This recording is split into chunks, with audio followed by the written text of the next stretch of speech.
আগামী নির্বাচন হবে ফ্যাসিবাদ মুক্ত, ন্যায়ের পক্ষে, ইনসাফের পক্ষে, অবাধ, সুষ্ঠু, নিরপেক্ষ একটি নির্বাচন ইনশাআল্লাহ। কিন্তু আমরা অত্যন্ত দুঃখের সাথে লক্ষ্য করছি যে ফ্যাসিবাদ বিদায় নিয়েছে, কিন্তু ফ্যাসিবাদের যে সংস্কৃতি, দখলবাজি, চাঁদাবাজি, সন্ত্রাস এখনো সমাজ থেকে বিতাড়িত হয়নি। আউযু বিল্লাহি মিনাশ শাইতানির রাজিম, বিসমিল্লাহির রহমানির রহিম। বাংলাদেশ জামায়াতে ইসলামী রমনা থানা কর্তৃক আয়োজিত আজকের এই দাঁড়িপাল্লার গণসংযোগে উপস্থিত বাংলাদেশ জামায়াত ইসলামী ঢাকা মহানগরী দক্ষিণের মজলিস শুরার অন্যতম সদস্য, রমনা থানার সংগ্রামী আমির, আমাদের সকলের প্রিয় ভাই আতিকুর রহমান, উপস্থিত রমনা থানার সম্মানিত নায়েবে আমির, মহানগরীর মজলিস শুরার সদস্য প্রিয় ভাই সুলতান উদ্দিন, উপস্থিত আছেন রমনা থানার সেক্রেটারি, মহানগরীর শুরার অন্যতম সদস্য প্রিয় ভাই আব্দুল্লাহ আল ফারুক সহ থানা এবং বিভিন্ন পর্যায়ের নেতৃবৃন্দ। আসসালামু আলাইকুম রহমতুল্লাহ। সম্মানিত ভাইয়েরা, আপনারা অবগত আছেন দীর্ঘ 15টি বছর আওয়ামী ফ্যাসিস্ট বাংলাদেশে যে জুলুমের রাজত্ব কায়েম করেছিল, 2024 সালের 5ই আগস্ট গণ অভ্যুত্থানের মাধ্যমে সেই ফ্যাসিবাদের পতন হয়েছে। আমরা লক্ষ্য করেছি এই আওয়ামী লীগ বাংলাদেশের প্রত্যেকটি মানুষের জীবনের নিরাপত্তা কেড়ে নিয়েছিল। আমাদের জীবনের কোনো নিরাপত্তা ছিল না। একজন সাধারণ মানুষ রাস্তা দিয়ে হাঁটতে গেলেও সে ভয় পেত কখন তাকে প্রশাসন তুলে নিয়ে যায়। এই আওয়ামী লীগ দুর্নীতির মহাস্বর্গ পরিণত করেছিল, কানাডায় বেগমপাড়া প্রতিষ্ঠিত করেছিল।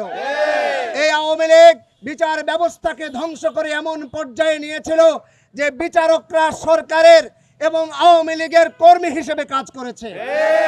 এই আওয়ামী লীগের অবিচারের ফলে অসংখ্য মানুষ গুমের শিকার হয়েছে। প্রিয় ভাইরা, ছাত্র জনতার বিপ্লবের মধ্য দিয়ে আল্লাহ তাআলা আমাদেরকে এরকম ফ্যাসিবাদ থেকে মুক্তি দিয়েছেন, আলহামদুলিল্লাহ।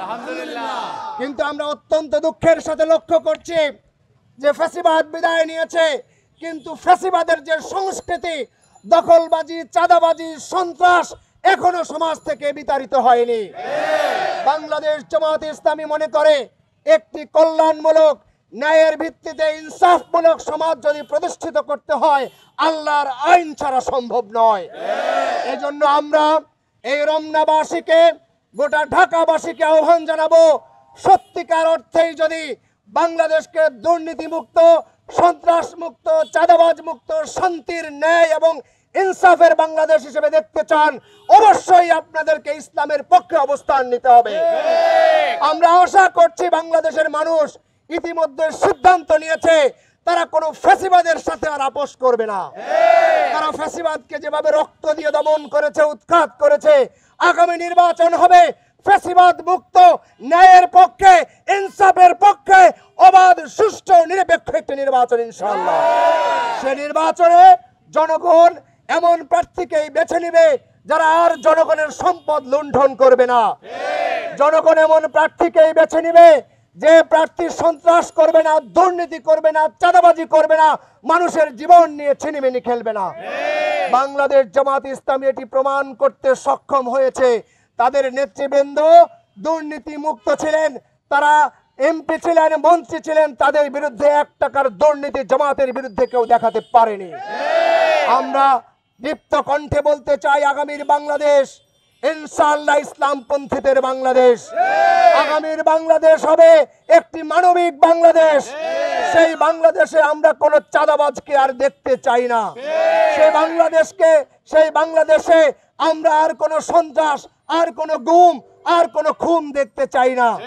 আমরা দেখতে চাই এমন বাংলাদেশ, যে বাংলাদেশে প্রতিটি মানুষ সকালে তার কর্মক্ষেত্রে বেরিয়ে যাবে, সন্ধ্যায় বাসায় ফিরে নিরাপদে তার নির্ঘুম রাত কাটাবে, ফজরের সময় আজান শুনে সে ঘুম থেকে জেগে উঠবে। বাংলাদেশ জামায়াতে ইসলামী ন্যায় এবং সত্যের উপর ভিত্তি করে তার সকল নেতা কর্মীকে তৈরি করে। সুতরাং বাংলাদেশ জামায়াতে ইসলামীর প্রত্যেকটি নেতাকর্মী আল্লাহকে ভয় করে, আল্লাহর জমিনে আল্লাহর দ্বীন প্রতিষ্ঠার জন্য ঐক্যবদ্ধভাবে কাজ করে। আমরা বিশ্বাস করি জামায়াতে ইসলামী যদি আগামী দিনে সরকার গঠন করতে পারে এবং মানুষের সমর্থন নিয়ে আসে, ইনশাআল্লাহ এই বাংলাদেশ হবে ন্যায় এবং ইনসাফের একটি অন্যতম আদর্শ। আমরা সেই আদর্শের পক্ষে প্রিয় রমনাবাসী আপনাদেরকে উদাত্ত আহ্বান জানাতে চাই। এই রমনার প্রতিটি মানুষ ধর্ম বর্ণ জাতি নির্বিশেষে আমরা সবাই আল্লাহর তৈরি করা মানুষ। এই পরিচয়ে আমরা আগামী দিনের রমনাকে এমন ভাবে গড়ে তুলব যে রমনায় কেউ আর চাঁদাবাজি করার সাহস পাবে না, যে রমনায় কেউ সন্ত্রাস করার সাহস পাবে না। এই রমনায় আমরা সকল দলকে সবাইকে একত্রিত করে একভাবে আমরা এমন ভাবে এগিয়ে যাব যে আমরা পরস্পরের ভাই হিসেবে আমরা অবস্থান করবো ইনশাআল্লাহ। সেই রকম একটি সমাজ উপহার দেওয়ার জন্য আমি রমনাবাসীকে উদাত্ত আহ্বান জানাচ্ছি। আগামী দিনের ভোট অত্যন্ত গুরুত্বপূর্ণ। স্বাধীনতার পর থেকে এই পর্যন্ত আমরা অনেক শাসক দেখেছি, অনেক শাসককে আমরা দেখেছি সবাই স্বৈর শাসক ছিল, মানুষের কথা চিন্তা করেনি, কোটি কোটি টাকা লুটপাট করে নিজের ভাগ্যের উন্নতি করেছে, জনগণের ভাগ্যের কোনো উন্নয়ন হয়নি। আমরা আশা করছি আগামী দিনে যদি বাংলাদেশ জামাত ইসলামী সহ ইসলামপন্থীরা ঐক্যবদ্ধ হয়ে একটি সুষ্ঠু অবাধ এবং নিরপেক্ষ নির্বাচনের মধ্য দিয়ে এক হতে যেতে পারে ইনশাআল্লাহ আগামীর বাংলাদেশ স্বাধীনতার সুফলের জন্য যে বাংলাদেশ আমরা চেয়েছি তেমন একটি শান্তির বাংলাদেশ উপহার দেওয়া সম্ভব। তেমন একটি বাংলাদেশ উপহার দেওয়ার জন্য আমি রমনাবাসীকে আবারও উদাত্ত আহ্বান জানাচ্ছি, আসুন বাংলাদেশ জামাত ইসলামের দ্বার আপনাদের জন্য উন্মুক্ত। বাংলাদেশ জামাত ইসলামের পতাকা তলে আসুন। দাঁড়িপাল্লা প্রতীক কেড়ে নেওয়া হয়েছিল, আমাদের নিবন্ধন কেড়ে দেওয়া হয়েছিল, কিন্তু একটি কথা ভুলে গেলে চলবে না, দাঁড়িপাল্লা ছিল ন্যায় এবং ইনসাফের প্রতীক। সুতরাং ন্যায় এবং ইনসাফকে বাংলাদেশের মানুষের তৈরি করা কোনো আইন দিয়ে কখনো নিষিদ্ধ করা যায় না। এই আদালতের রায়ের মধ্য দিয়ে, এই প্রজ্ঞাপনের মধ্য দিয়ে প্রমাণিত হয়েছে সত্য সব সময় বিজয়ী হয়, সত্য এখনো বিজয়ী, ভবিষ্যতেও বিজয়ী হবে ইনশাআল্লাহ। সেই বিজয়ে সবাইকে নিয়ে আমরা এগিয়ে যাব ইনশাআল্লাহ। সবাইকে মোবারকবাদ জানিয়ে আজকের এই কর্মসূচিতে অংশগ্রহণ করার জন্য আবারও ধন্যবাদ জানিয়ে আমাদের আজকের এই কর্মসূচি এখানে সমাপ্ত ঘোষণা করছে। ওমা তৌফিক ইল্লা বিল্লাহ। আসসালামু আলাইকুম ওয়া রাহমাতুল্লাহ।